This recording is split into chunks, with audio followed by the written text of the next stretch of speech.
So if you guys are in the Dallas, Texas area, then you should check out Metroplex Wrestling. It's a weekly wrestling show held in Bedford, Texas. It's about 20 minutes outside of Dallas. They have live events every single Saturday night. To get tickets, head to mpxwrestling.com. You can check them out on Facebook at MPX Wrestling, Instagram at MPX Wrestling. Same goes for Twitter. Again, they have live shows every single Saturday. The address is 510 Harwood Drive in Bedford, Texas. Doors open at 7:30 and 7:15 for upgraded tickets. Fans also get an additional match. There are also season passes available where you get your first month free, merchandise, and more. Guys, go check out mpxwrestling.com. It's time for your wrestling nostalgia, and today we're going back to the year 2006 to a pay-per-view called New Year's Revolution, where Edge cashes in against John Cena. It all starts right after this. It's time for your weekly fix of wrestling nostalgia, when we look at wrestling's past eras, from the Attitude Era to the Reality Era. I'd like to think that maybe this company will be better after Vince McMahon's dead, but the fact is, it's going to get taken over by his idiotic daughter and his doofus son-in-law and the rest of his stupid family. To today, here on the WWE Podcast.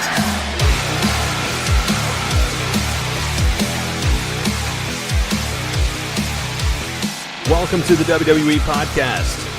It is Sunday, July 21st, 2019. And this is one of my favorite parts of the week. It's the beginning of the week, but it's also your wrestling nostalgia portion. And I get to travel back in time. You get to travel back in time with me. And if you haven't seen these particular matches or moments that I bring up, again, I always recommend that you do, because it's so important, I think, as a wrestling fan, to see these moments, because they were significant and are still significant today. So, again, thank you for joining me. And today, as I mentioned at the very beginning of the show, it is a time that we're going to travel back to called New Year's Revolution, not Resolution, New Year's Revolution 2006, that took place in Albany, New York. And yours truly was there in person and had ringside seats right behind the announcers of Jim Ross and Jerry the King Lawler at the time. I went with a couple of friends, and it was quite a show, and really quite a show for the one reason of Edge cashing in against John Cena. And it was shocking. The crowd reaction was just awesome, which I'm going to definitely dive into. And just the feeling of that, it was new at the time, newish, with the Money in the Bank briefcase concept. Again, the concept that was originally started at WrestleMania. Don't forget that. It was at WrestleMania. This is not something that was at this time having its own pay-per-view. So just a great moment. And as always, don't worry, I will be sharing some audio with you guys as well. I mean, that's a fun part too, because you get to hear it live and not just hear my voice. It breaks things up, and you get to hear the moment as it happened. So that's also coming in just a few moments. But first, again, welcome. This is the WWE Podcast, where you get 4 shows a week. This is a wrestling nostalgia version on Sunday, a break Monday, and then Tuesday is the Raw review, Wednesday is the SmackDown Live review, and Thursday is the bring a co-host on and talk about everything in between day. That is one of my favorite days as well.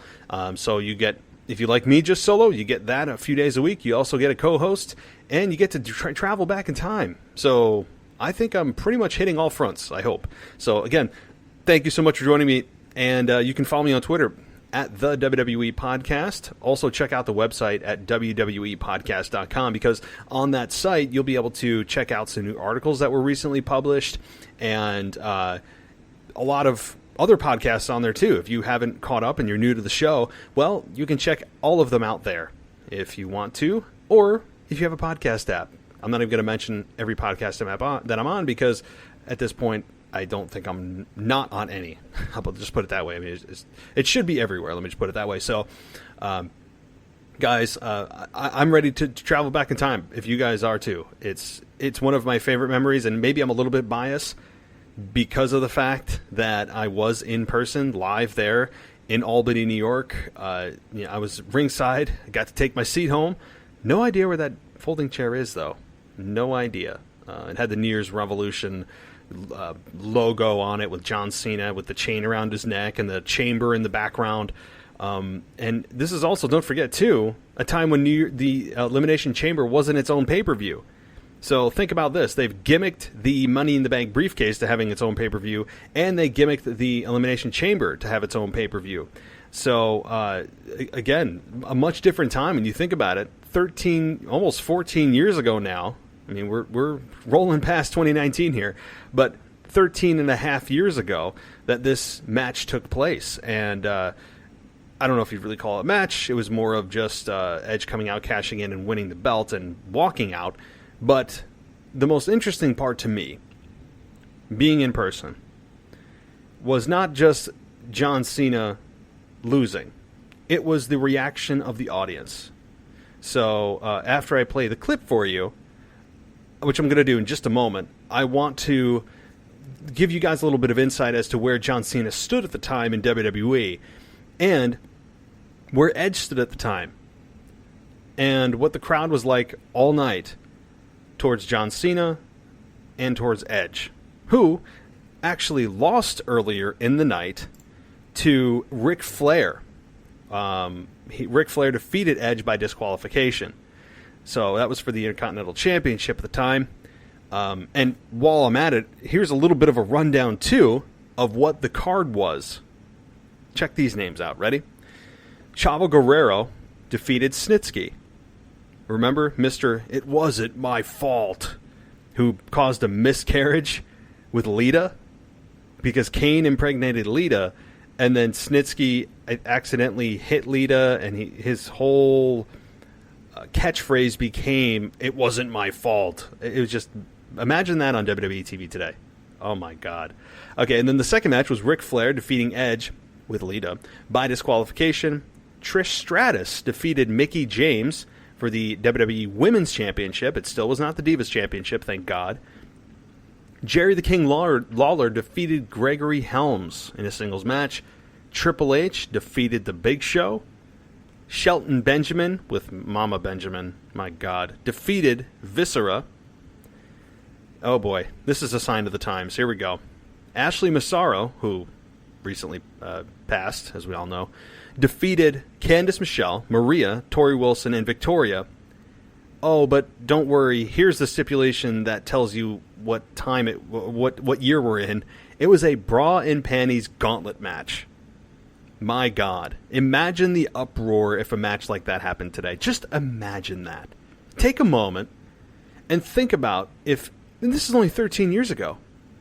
Imagine WWE holding a bra and panties match. Think about just the backlash, no pun intended, that the corporation would have. Oh my God. And again, I was never a fan of the bra and panties matches because that's not what I watch wrestling for. If I wanted that kind of stuff, I wouldn't watch wrestling, right? There's a lot of other sources for this kind of stuff that are not wrestling. But anyway, I mean, just think about this. This is the time that WWE was in. But Ashley Massaro won, as we all remember, right? John Cena then defeated, these are the individuals that were in the chamber match, Carlito, Chris Masters, Kane, Kurt Angle, and Shawn Michaels. Whew. Boy. Man, I mean, you think back to when you took for granted you're seeing these individuals in their prime, like Kurt Angle and Shawn Michaels. Man, you just took it for granted. You just did. And at that time, I was 21 years old. I was 21 years old in 2006. Although, wait a minute. No, I was 20 because my birthday's in February. I was still 20. I was not even legal to drink when this pay-per-view happened. My God. And then, of course, we got Edge, accompanied by Lita, defeating John Cena, where Edge cashed in his Money in the Bank contract. So, and don't forget, Edge had won that championship, as I said, at WrestleMania, but that was April. They waited a cool 9 months to cash that in. My God, think about that. That's great stuff. A match that was only 1 minute and 46 seconds. So, let me just give you guys some audio, and then I'm going to come back in the back end and give you guys more of an in-person experience from what I remember. I know it was 13 and a half years ago, but this really sticks in my mind. So, and a particular very interesting interaction that I had with Lillian Garcia. Not a long exchange, but something she said to myself and my friends out that I was with at the time. So that was just something interesting. So we'll talk about that. But here's the clip and the audio from that match. This individual is cashing in his money in the bank privilege that he earned at WrestleMania. The WWE Championship match will take place right here, right now. Oh my. John Cena defends against Edge. He's so human. Well, I thought, and I said it earlier tonight, are you kidding me?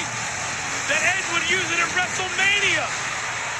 But Edge is cashing in, and cashing it in big time when John Cena is at his weakest. Oh, no, baby. No. Turn around, Johnny boy. Turn around. It's over. Edge is just waiting on the WWE champion. It's waiting on him. He hit the spear. He hit the spear. Edge hit the spear. Cover. Two. No. Did he get him? No, he didn't. How in the world did John Cena kick out of that? Was it a 3 or a 2? It was a 2. It was a 2. And Edge is in total disbelief. I don't think Edge is the only one in disbelief. After all that Cena's gone through. Look at Edge now. He can't believe it. The disbelief now turning to frustration and anger. You can see the face of Edge changing. Oh, no, not another spear. But I guess Edge figures that's what it's going to take. Edge will spear John Cena over and over again if he has to. Oh, and again. Cover. He got him. My God, what has happened here tonight? Are you? WWE champions! I can't believe it. I can't believe it. This was indeed a historical night. Edge has shocked the world. Well, I'll tell you what he's done. He's stolen the damn title. So I stand corrected. It was actually Joey Styles on commentary, not Jim Ross. But Jerry King Lawler was there and Coach. So quite an interesting match there. And yes, it was only a minute and a half. And, we all know the outcome. But the most interesting part to me is the crowd reaction. And, this is a time of John Cena just beginning to really catch fire. I mean, he was starting to become the top guy at the time. We've seen John Cena with the championship before. And it was, I think, the blowback of the, quote, hardcore fans, the older male demographic that attended that pay-per-view, myself included, never related to John Cena, and still don't. I still don't go to an event and cheer for John Cena. He's got a lot of that. He just has the PG feel to him. He never connected with me on the level that Stone Cold or The Rock did. Even though he may have drawn more money than them over that period of time, he was on top, and he was their top guy forever and ever. Doesn't matter to me. I still I respect the hell out of him, but he's just not a guy at my demographic I would ever cheer for. I just don't have that connection for him. I don't live vicariously through him. And I still didn't. I still don't, and I didn't back then. So I think there was a blowback from the male demo who was there in large part. It wasn't a lot of families at this pay-per-view. Again, remember, this is prior to PG. This was a time when it was still TV-14. John Cena was bloody and battered during that Elimination Chamber match. So by the time Edge got there, it was just John Cena in a pool of his blood. Edge's first time winning here. And the crowd, I was into it. All my friends were into it. And we were booing the hell out of John Cena all night long. Just all night. I mean, it's kind of the same dynamic that Roman Reigns has today with the male demo. He doesn't have a male demo. Unless you're over the age of 13. You do not have a male demo. And it was the same thing with John Cena. He had the kids and the women, And when you go to an event like this, that was the TV-14 era, and it was a late at night pay-per-view on a Sunday when school's tomorrow, it was just a primarily male demo that was at this particular pay-per-view. And the people, I mean, like I said, we cheered the hell out of anybody but John Cena at that point. And I don't think we were alone. And so my little interaction that I had with Lillian Garcia, we were booing him so bad and so loud, at least my section was, that Lillian turns to us, looks directly at me. I just was kind of the spokesman for the group, I guess. And she says, geez, tell me how you really feel. And I just look at her, I'm like, we are. I mean, it was just kind of like, she was almost pissed off that we were booing John Cena. Kind of like, geez, like, come on, guys. And it's, looking back now, I would have, I probably would have said something different. Like, hey, like, I purchased my ticket. I can cheer and boo who I want. It was almost as if she was getting annoyed I wasn't following, and we, as a collective, weren't following the script. I mean, just the way that she said it and the way she looked at us, almost in disgust. Now I'm talking about it. I'm kind of pissed off about it. I mean, 13 and a half years later, but now I'm like really starting I haven't thought about this memory in detail and at this length in quite a while. So now that I'm thinking about it, it's kind of pissing me off. But no, we just said back to her, look, we are, and we just continued to boo the hell out of John Cena. And Lillian Garcia was very taken back because I think we were the first group, and I'm talking about not just myself and my friends, I'm talking about the arena that held about 15,000 people. At the time, it was the Pepsi Arena, I believe. And we were the first group as a collective on that scale to boo John Cena. And, I think she was just taken back by it. The crowd loved it, loved having Edge spear the hell out of John Cena, who, after going through hell in that Elimination Chamber match, comes out on top. He's Super Cena. We're just like, oh, my God. And the whole we've seen enough signs that were up. It was a very, very anti-Cena crowd, I'll tell you that. And I was proud of Albany. I was proud of Albany, New York, I got to say. So way to go, guys. There's your pat on the back 13 years later. And so it was the match itself was very good from what I remember, but that cash-in, being a part of that, having Edge come out and spear the hell out of John Cena after you go, oh, my God, not again. Nobody expected it. I didn't, because you got to remember, too, the Money in the Bank concept was relatively new, and when Edge was carrying it for 9 months, you don't expect him to cash it in. You almost forget that he's carrying it. It just becomes part of who he is and what he carries to the ring. And what's also interesting is that Vince McMahon came out to make that announcement. Now think about how it's cashed in. I mean, you just run to the ring and hand it to the referee. So Vince McMahon made it a part of what he did, and Edge handed that briefcase to him.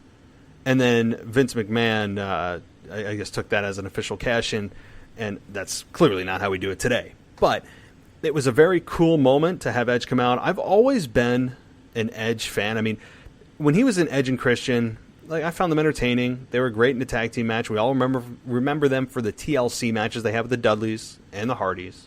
We remember that. But when Edge finally broke away, and I remember they tried to make him babyface, and the crowd just said, no, we're not buying this. They started booing him. So they turned him heel. And he was great as a heel. Think about how good Edge was as a heel.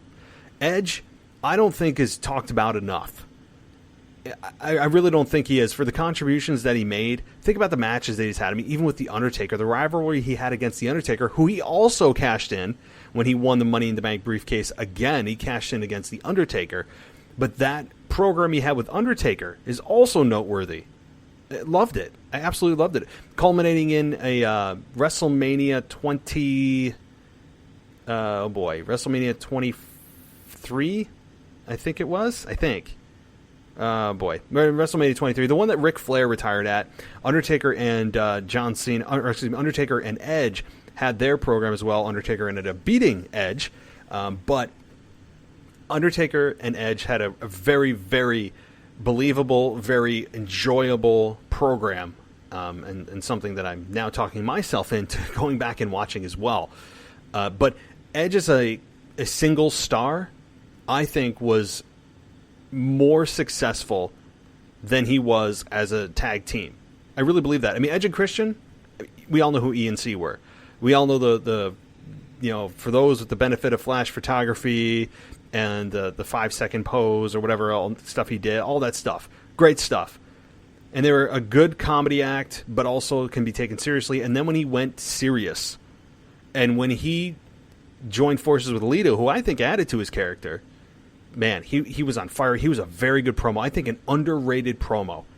Edge was just great in the ring, great on the mic, knew how to cut a heel promo, and he was very believable. Like, you could look into his eyes, and I can't see through what he's saying.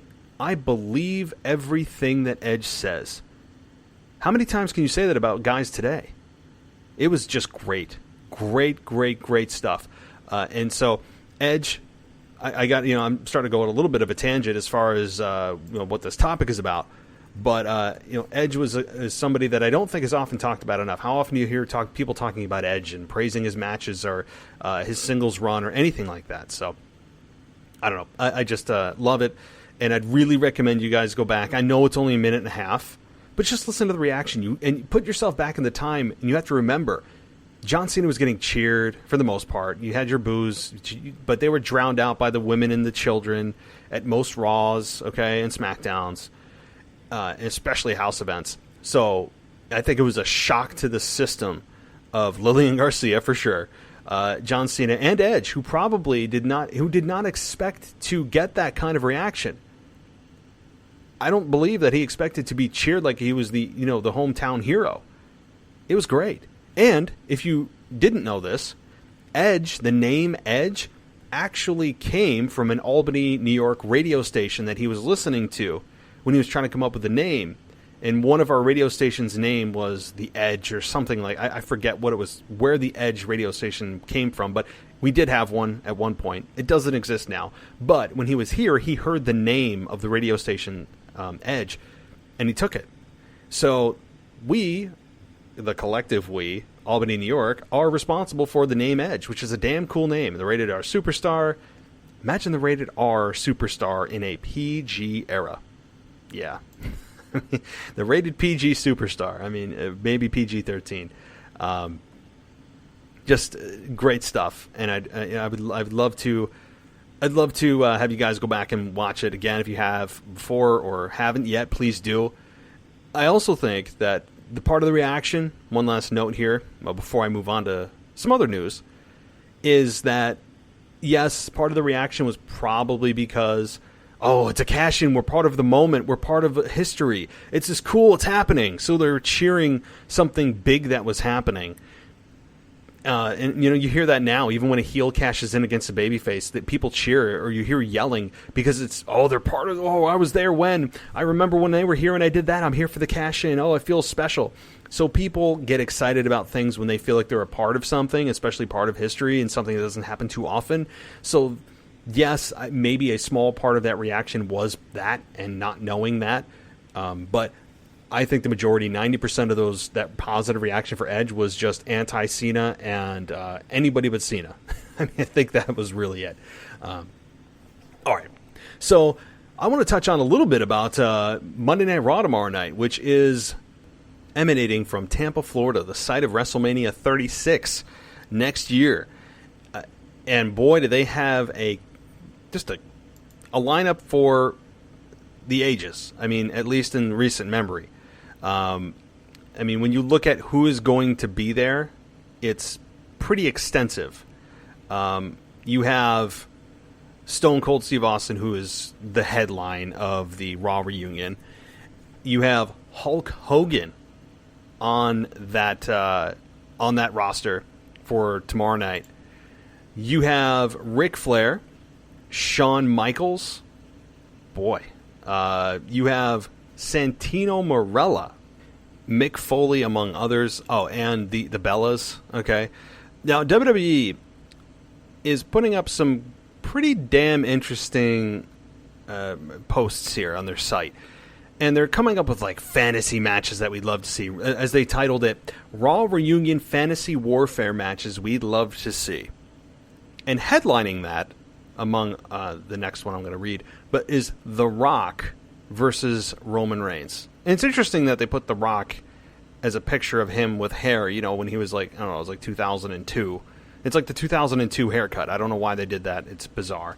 But they build it as two warriors, one dynasty, family versus family, and kind of like an old school, you'd see in your local paper for an independent wrestling promotion type of look. It's interesting. It's kind of a throwback look that they've put on this particular fake ad for this matchup that's a fantasy matchup. And now The Rock's not even scheduled to be there. They did not have The Rock on the schedule of him being live on Raw. They didn't have him in that list, the complete list that WWE put out. So I don't know what they're doing here. Maybe they let it slip that he's going to be there. I don't know. Like, why would you have The Rock versus Roman Reigns on a fantasy board for the Raw reunion when The Rock's not supposed to even be there? He's not scheduled to appear. And maybe it's a surprise. Maybe they spoiled it and didn't know. I don't know the game here, but I think that particularly this match, is probably one in which WWE is, it's a fantasy match. We'd love to see this. And they're also, at the same time, gauging the reactions of fans to see if it's something they should pursue and take seriously. If they should take it seriously based on the fans' reactions to this fantasy matchup. I'd love to see it. I've been talking about this for 4 or 5 years now. I'd love to see this. I actually wanted to see it back when The Rock tried to come out and save Roman Reigns from being booed out of the building in Philadelphia in 2015. I've wanted to see it since then. I would love it. I think Roman Reigns would come out on top, unfortunately, so I think the outcome would piss me off. And so it's the People's Champ, The Rock, versus the big dog, Roman Reigns. My God, can we please get rid of the big dog? He's not the big dog. If I hear Michael Cole lose his voice over saying it one more time through a forced overreaction through his headset of Vince McMahon telling him, call him the big dog. It just sounds so stupid and contrived. It's so contrived and forced. I can't stand when they call Roman the big dog. It's just, it doesn't fit him. Find something else. Call him the silent killer. I don't care. That's more accurate than the big dog. It's just such a... All right, I'm going to keep going before I complain too much, right, guys? All right. Stone Cold Steve Austin versus Kevin Owens is the next, quote, fantasy match, and they build it as this. 2 rebels, 1 cause. A truly stunning matchup.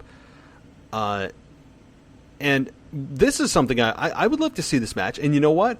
I actually believe that these two will have interaction on Raw. I think these two will have some kind of interaction, physical or otherwise. These two individuals' paths will cross tomorrow night. You can bank on that. And yes, as this outline says, they both use the stunner. That's not the only thing that they have in common, says this article.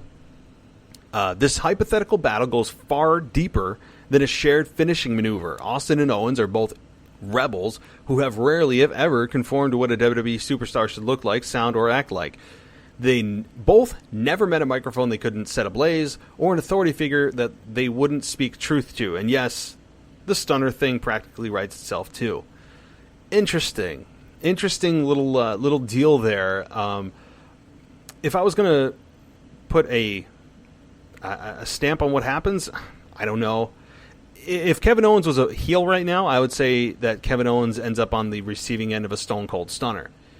I still think that could happen with a less likely chance. I think the more likely scenario is they both end up giving stunners to whoever, 2 or 3 guys comes out to interrupt them. I think you're going to get a Stone Cold Stunner or you're going to get a Kevin Owens Stunner and the original Stone Cold Stunner, where they both work in tandem and both share beers together. Because if he leaves Kevin Owens laying, I don't know if that's going to be good for Kevin Owens' push. As much as I'd like to see it, because it'd be cool, like Kevin Owens take a stunner, Kevin Owens is gaining momentum right now. For him to be just left laying with beer all over him, I love the Stone Cold Stunner, but right now Kevin Owens is the future. So I don't know if I'd do it. I would just have them both give tandem stunners to a pair of, no-name heels or whatever, and have them leave them laying, and Kevin Owens and Stone Cold share a beer together, clash some beers, drink some beer, and everyone goes wild, and Kevin Owens gets the rub. That would be the way I'd book it. And, that would be how I'd do it. The Bella Twins versus the Iconics. How about that? That would actually be something I'd be interested in seeing, just for the fact of they have very interesting personalities, or in personalities that are somewhat similar. I don't think that this would be a particularly well-paced or well-executed wrestling match. This would probably be more of personality-based than wrestling-based. And that would be fine, but, I mean, is this really a fantasy match? I don't know. But it's one I would pay attention to. But, Alundra Blaze versus Becky Lynch.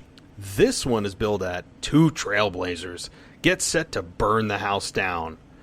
Yeah, I mean, interesting, yeah. I guess if Alundra Blaze was in her prime and, not in, bordering on senior citizen, it'd probably be a better match, right? I mean, this, of course, is more of a fantasy match than the rest of them are. I think in order of possibilities, I would put Rock versus Roman Reigns at the most probable. Maybe Nikki and Brie versus Peyton and Billy. And then probably Austin and Owens. I mean, not that Austin, I think, would come out of that, but I don't think he'd come out of retirement for that, but it'd be interesting. I mean, they continue down the list here. I mean, you got Shawn Michaels versus Seth Rollins, the Kick versus the Stomp. That would be interesting to see. However, it's about 15 years too late, or even 10 years too late. If Shawn Michaels was in his prime, think about that match. Think about it. My God. I just don't need to see Shawn Michaels with his bald head. Please.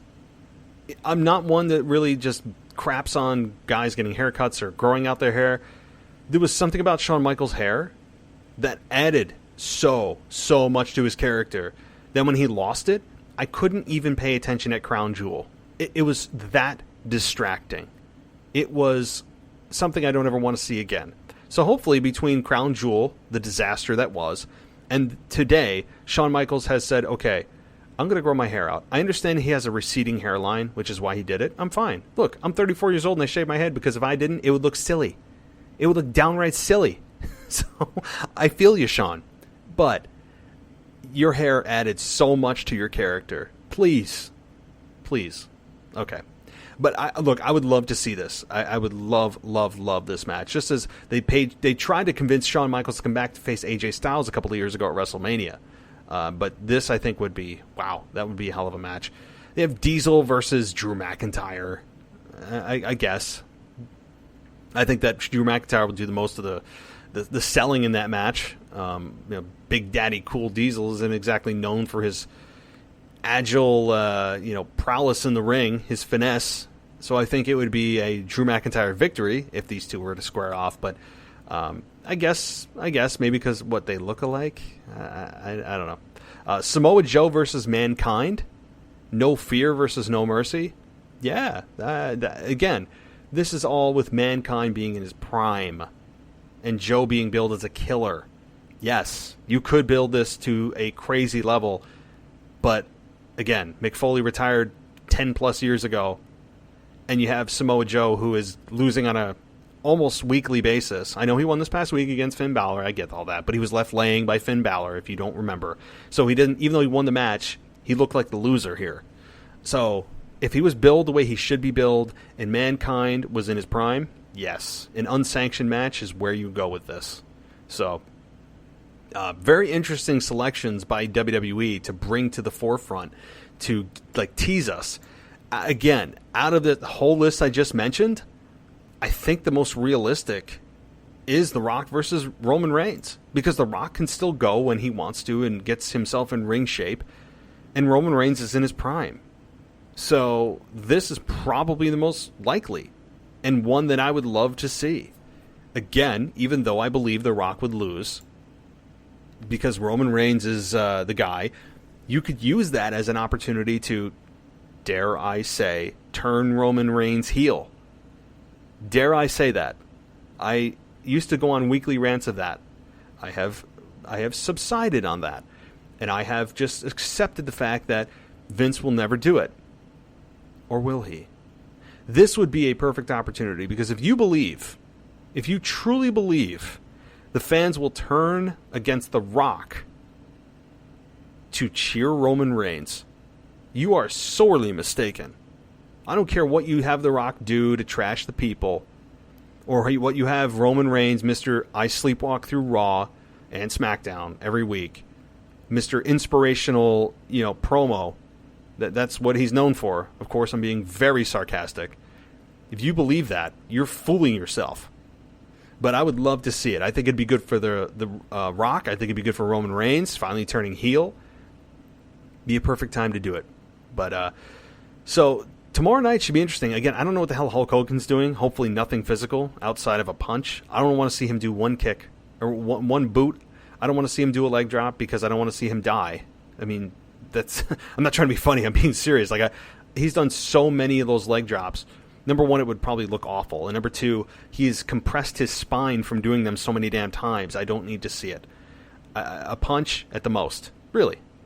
And just give me let me tell you something, brother, and what you're going to do. And give me your punchlines, give me your greatest hits, and goodbye, good night the lights. I mean, I don't need to see much more from Hogan. I just don't. I think Mick Foley coming back, I don't know what he's going to do. I really don't. I just don't know. I don't know the roles of these guys. And on top of it, trying to keep the storylines going from last week with Bray Wyatt's debut that I believe was on fire. And some people thought it was terrible. I don't know why. I don't know. I thought Bray Wyatt's debut was just lights out. It was awesome. So there's lots of follow-up from last week that WWE needs to keep going.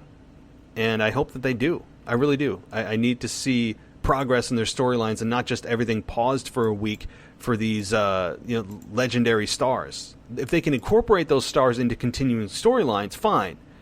But I don't want it kind of like a sideshow of an anomaly of a show that has nothing to do with the progression of the storylines in place. I don't need that. I don't think any of us do. SummerSlam is right around the corner. Don't forget, SummerSlam is August 11th. August 11th. That's a couple of weeks away. 3 weeks. 3 weeks away from today. Not far. As I said, SummerSlam always feels like it's the 22nd, 23rd, 24th of August. I feel like it's coming 2 weeks early this year. So, WWE needs to make sure that they continue to build and progress storylines and not just try to pop a rating. Again, this is a very short-term solution.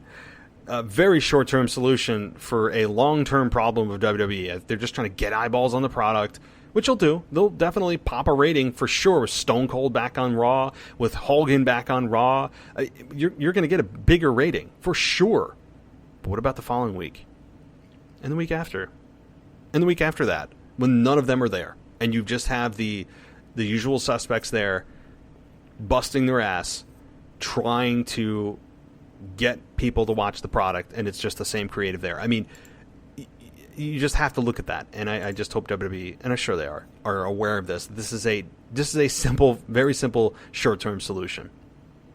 All right, so again, tomorrow should be very interesting. I'm looking forward to it. I know that it's going to be a very nostalgic night. It's going to be something that I'm sure there's going to be a ton to talk about. We'll probably see a couple of stunners, and I'm looking forward to that. Stone Cold is my favorite of all time. I know, super interesting. And also, as I'm reading through some of the notes here, as I go through my news of the day with wrestling, the headline is that WWE SmackDown viewership shoots way up after Extreme Rules. That's crazy. It was up from 14.6% from the week before.